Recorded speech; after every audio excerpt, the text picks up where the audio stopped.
चलिए, good morning everyone. तो बेटा देखो, हमारा चैप्टर नंबर 7 चल रहा था बेटा, जिसमें हम बेसिकली कुछ बेसिक बातें डिस्कस कर चुके हैं बेटा प्रीवियस क्लासेस में। जैसे हमने पढ़ा था पुअर क्या होता है, पॉवर्टी क्या होती है, इसकी मीनिंग पढ़ी थी बेटा। फिर हमने इसका कॉन्सेप्ट पढ़ा था कि measurement of the poverty line, sorry poverty. तो दो कॉन्सेप्ट थे हमारे पास। एक कॉन्सेप्ट था बेटा रिलेटिव पॉवर्टी और दूसरा था absolute poverty, right. And I hope so कि आपने प्रॉपर अच्छे तरीके से बेटा इन सारी चीजों को डिस्कस करा हो। तो आज का जो हमारा कॉन्सेप्ट है बेटा, मैं आपको बताऊं, देखो हमने लास्ट क्लास में ये कॉन्सेप्ट पढ़ा था कि पॉवर्टी लाइन से बेसिकली जो हमारी एब्सोल्यूट पॉवर्टी पढ़ी थी बेटा, याद है आपको? हमने कौन सा पढ़ा था एब्सोल्यूट पॉवर्टी का? Did you remember this? तो हमने कहा था सर इससे हम पॉवर्टी लाइन को मेजर करते हैं इस कॉन्सेप्ट में, राइट, वाया पॉवर्टी लाइन। याद है आपको? और मैंने आपको कुछ डेटा भी लिखवाया था अकॉर्डिंग टू द 2011 सेंसस। तो रूरल एरिया का डेटा था हमारा 816 रुपए पर मंथ, और अर्बन का जो हमारा फिगर था वो 1000 रुपीज था। और मैंने आपको करंट डेटा भी लिखाया था बेटा। अब जरा ध्यान से सुनना। आज मुझे आपको बेसिकली बताना सर ये पॉवर्टी लाइन है क्या, और इसको डिसाइड कैसे किया जाता है, इसको डिटरमाइन करते वक्त क्या चीजें देखी जाती है, किन चीजों को कंसीडर किया जाता है। ठीक है, तो आज मुझे जो डिटेल एक्सप्लेनेशन करानी है बेटा वो पॉवर्टी लाइन के बारे में करानी है। पॉवर्टी लाइन को हम कैसे एस्टिमेट करते हैं, किस बेसिस पे एस्टिमेट करते हैं, राइट। सर एक्सपेंडिचर के बेसिस पे करते हैं, इनकम के बेसिस पे? सर क्या सिर्फ एक्सपेंडिचर के बेसिस पे पॉवर्टी लाइन को एस्टिमेट किया जा सकता है? तो इन सारी चीजों को बेटा हम यहाँ पे डिस्कस करने वाले हैं। ठीक है, तो फटाफट से हेडिंग डालिए आज की। हेडिंग डालो बेटा, detailed explanation of, detailed explanation of poverty line, निर्धनता रेखा हिंदी में। पॉवर्टी लाइन को बेटा डिटेल में हमें डिस्कस करना है, तो सबसे पहले इसका मीनिंग पढ़ते हैं। ठीक है, तो लिखो मेरे साथ के साथ बेटा, फिर इसको समझते हैं। कहते हैं it refers to a cut off point, ठीक है, जिसका बेसिक काम होता है which divide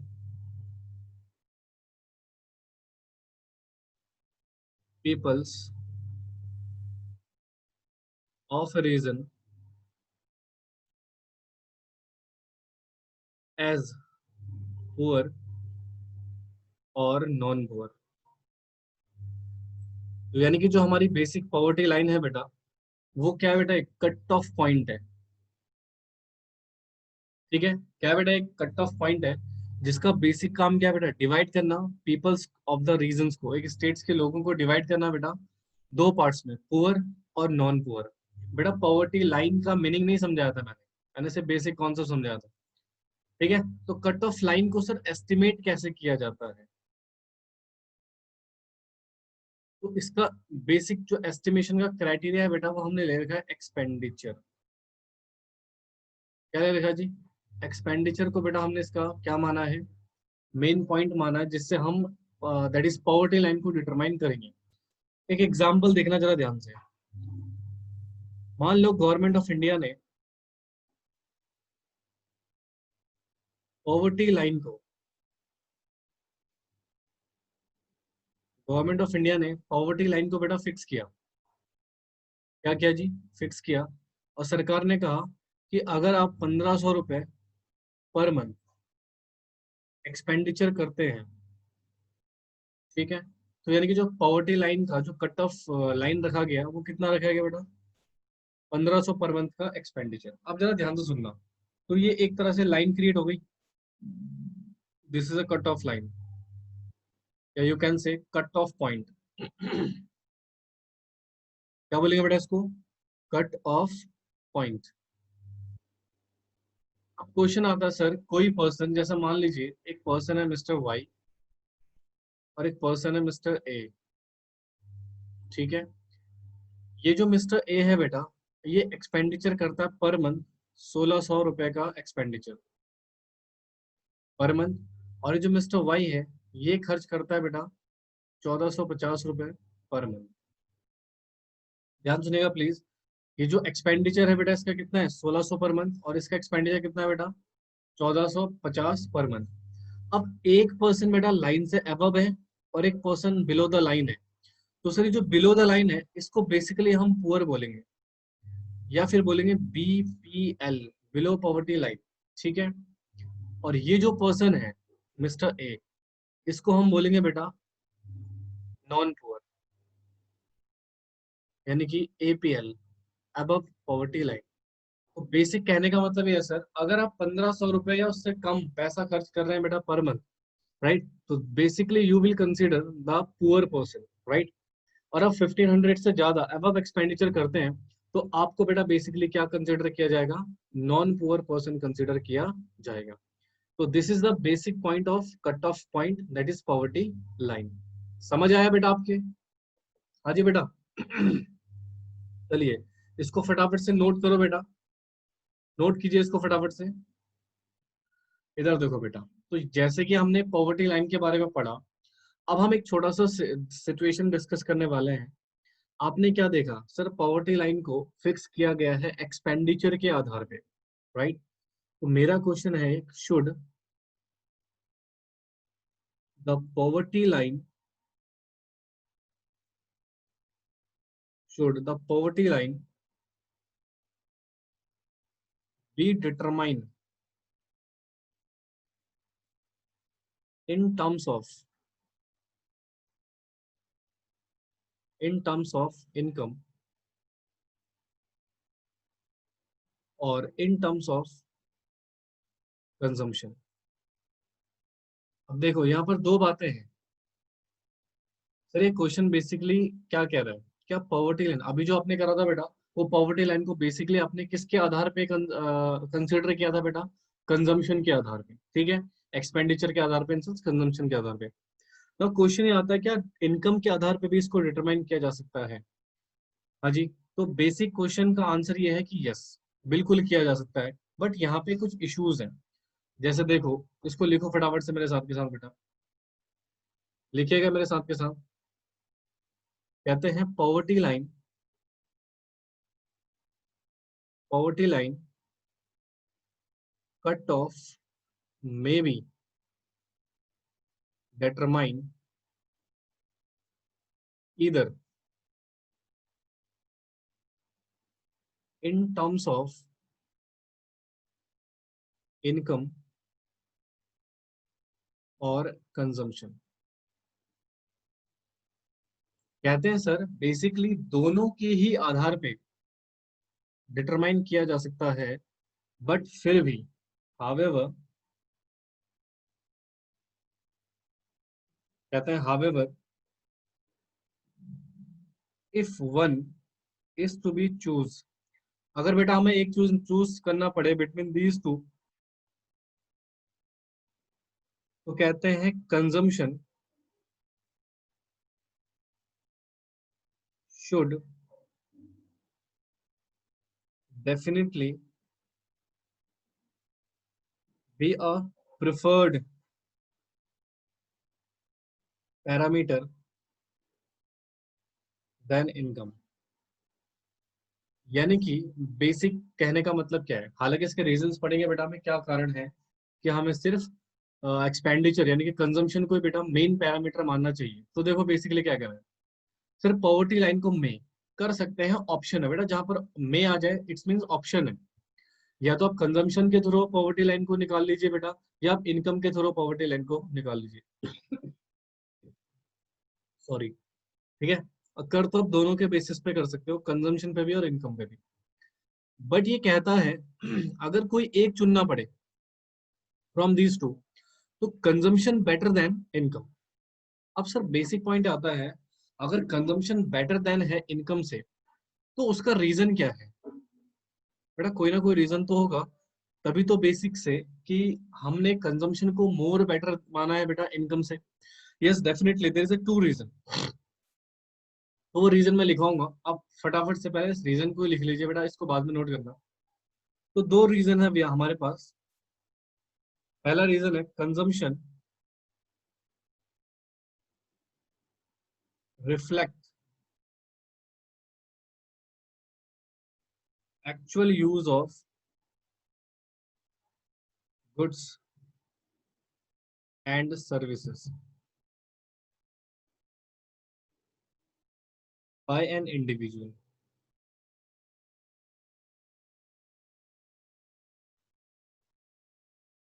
While income only show the capacity to purchase। दूसरा, data is not available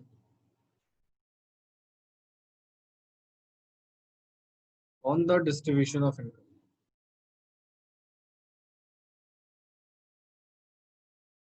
देखो जी, अब जरा ध्यान से सुनो 2 मिनट कंसंट्रेशन से।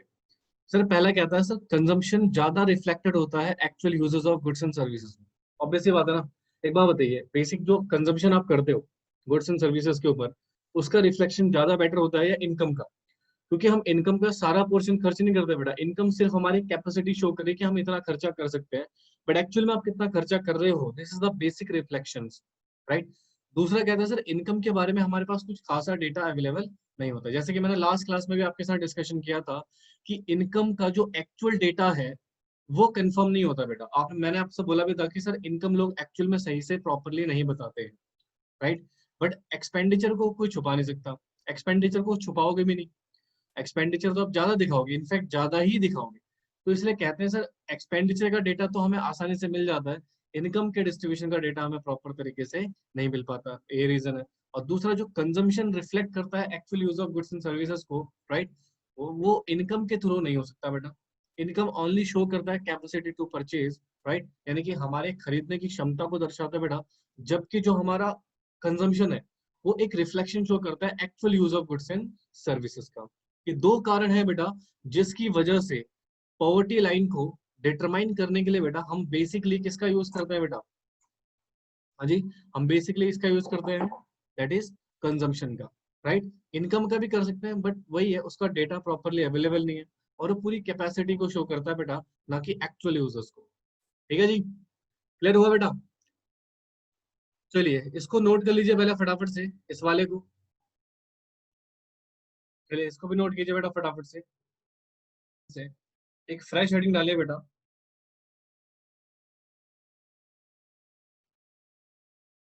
लिखना,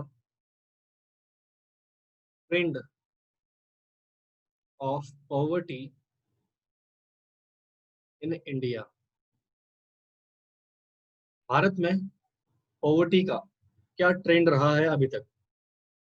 1960 से 61 की अगर मैं बात करूं तो जो नंबर ऑफ पुअर थे वो 17 करोड़ थे बेटा। और टोटल पॉपुलेशन का अगर मैं परसेंटेज में बोलूं तो 34%, हमारे जो टोटल पॉपुलेशन के 34% लोग थे वो बिलो पॉवर्टी लाइन थे बेटा। ठीक है, ये डेटा को लिखते रहना प्लीज, फर्स्ट।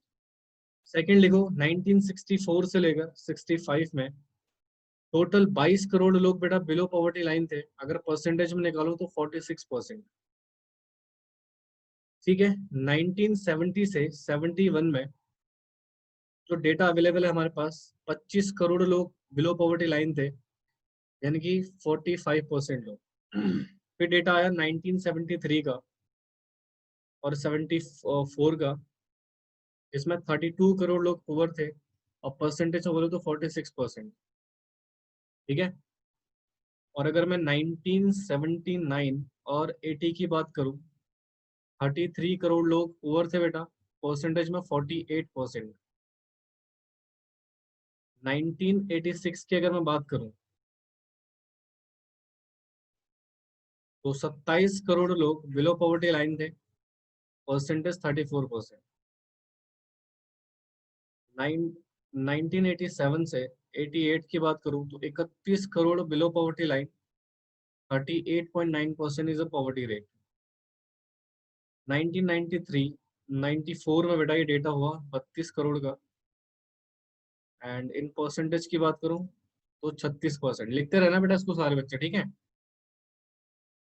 फिर कहते हैं सर 1996 से 97 में 27 करोड़ और 29.18%। और अगर मैं 1999 की बात करूं 2000 तक की, 26 करोड़ लोग पुअर थे और 26% ही पॉपुलेशन थी यहाँ पे। और यहाँ पे लिख लेते हैं बेटा नेक्स्ट 2004-05 में 41 करोड़ अप्रोक्सीमेटली, और परसेंटेज 37.2%। 2009 और 10 की बात करूं तो 35.46 करोड़ लोग और 29.8%। 2011 और 12 का जो हमारे पास डेटा अवेलेबल है बेटा 26.93 करोड़ और 21.9%। ठीक है, ये कुछ पॉवर्टी के ट्रेंड्स है बेटा इंडिया में, इसको फटाफट से आप नोट कर लीजिए। इसको नोट कर लीजिए बेटा। इसको आप लिख लेना ईयर, इसको लिख लेना नंबर ऑफ पुअर, और लिखना बेटा पुअर परसेंटेज के फॉर्म में टोटल पॉपुलेशन का।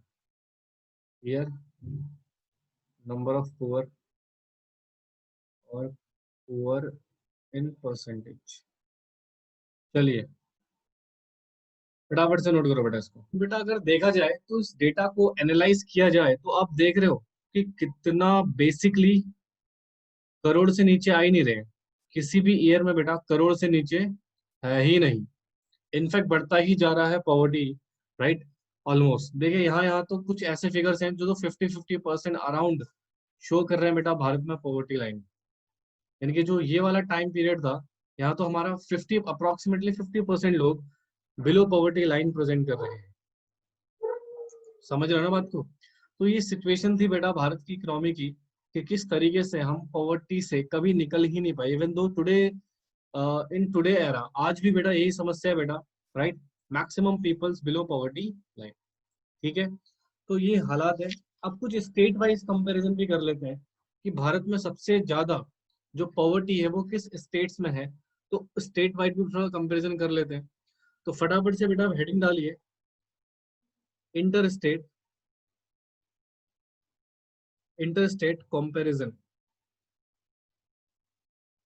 इंटर स्टेट कंपैरिजन ये बेसिकली होता क्या है बेटा, यहाँ पर हम स्टेट टू स्टेट को कंपेयर करते हैं बेटा पॉवर्टी रेखा, पॉवर्टी के आधार पे। ठीक है, तो लिखिए hair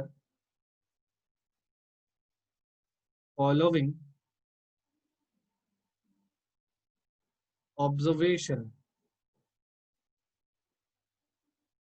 are of notable significant.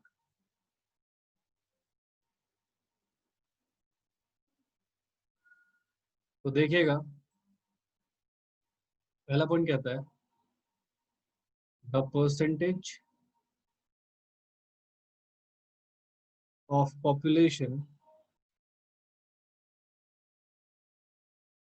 Below poverty line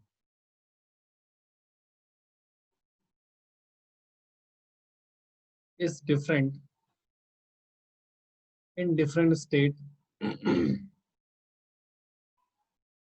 in India. यानी कि हर स्टेट में बेटा अलग अलग सिस्टम रहा है। It is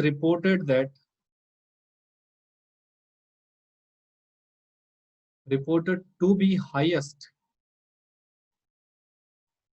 in UP, Bihar, Orissa, Chhattisgarh, Jharkhand, Manipur, Assam and Madhya Pradesh. जो हाईली रिपोर्टेड है बेटा, जो पॉवर्टी रेखा के नीचे हैं, वो इन स्टेट्स में है। अगर मैं डेटा की बात करूं,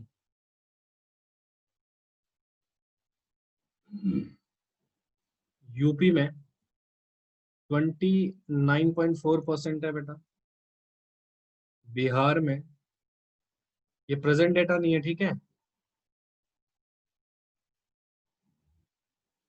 32% है,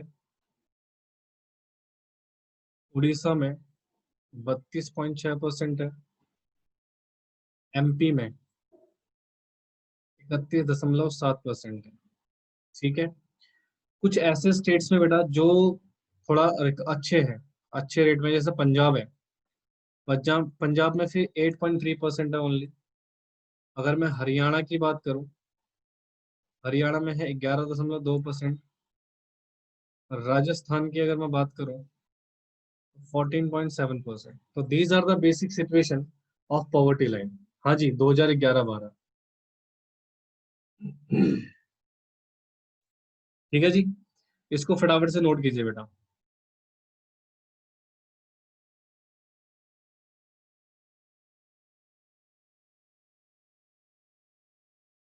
नोट इट डाउन फास्ट। तो आपने जैसे कि देखा कि the percentage of population below poverty line is different in different states of India. ठीक है, जो हाईएस्ट पॉवर्टी रेट के हिसाब से देखा जाए तो हाईएस्ट जो जहां पर हाईएस्ट पॉवर्टी है, यूपी, बिहार, उड़ीसा, झारखंड, ठीक है, छत्तीसगढ़, मणिपुर, असम और मध्य प्रदेश है। तो अगर डेटा के बेसिस पे देखो, अगर देखोगे तो बिहार इज नंबर 1, फिर उड़ीसा, फिर एमपी, फिर उत्तर प्रदेश, फिर जाके आपका राजस्थान आता है, फिर हरियाणा आता है और फिर सबसे कम Punjab.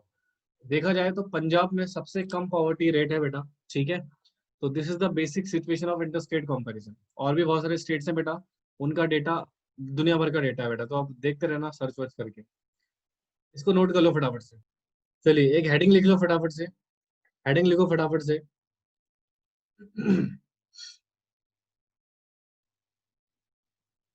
Causes of poverty. Poverty के कारण कितने हैं, करते हैं जी।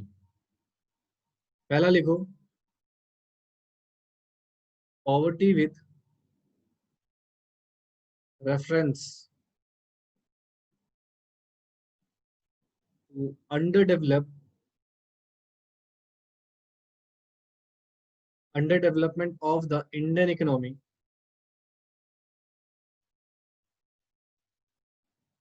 ठीक है, और दूसरा है बेटा हमारे पास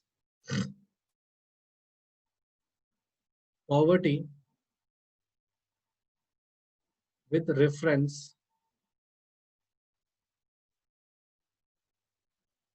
to unequal distribution of income. ठीक है, ये दो सिचुएशंस है बेटा। एक तो हम पढ़ेंगे under develop of Indian economy के आधार पे पॉवर्टी किस तरीके से है, और दूसरा हम पढ़ेंगे सर अनडिस्ट्रीब्यूटेड इनकम के आधार पे पॉवर्टी को किस तरीके से प्रमोट किया जाता है यहाँ पे। ठीक है, तो दो सिचुएशन, इसके कुछ कारण है बेटा और इसकी भी कुछ सिचुएशंस हैं जो हम डिटेल में डिस्कस करने वाले हैं कि कैसे अंडर डेवलप इकोनॉमी के होने के कारण बेटा पॉवर्टी इंक्रीज होते जा रही है। और दूसरा जो अनइक्वल डिस्ट्रीब्यूशन ऑफ इनकम है, this is the big issue. ठीक है, this is the big issue of unequal distribution of income. इसकी वजह से कैसे बेटा पॉवर्टी बढ़ती जाती है, वो सारी चीजें मैं आपको डिस्कस कराऊंगा बट नेक्स्ट क्लास में। ठीक है, इसको फटाफट से नोट कर लीजिए बेटा।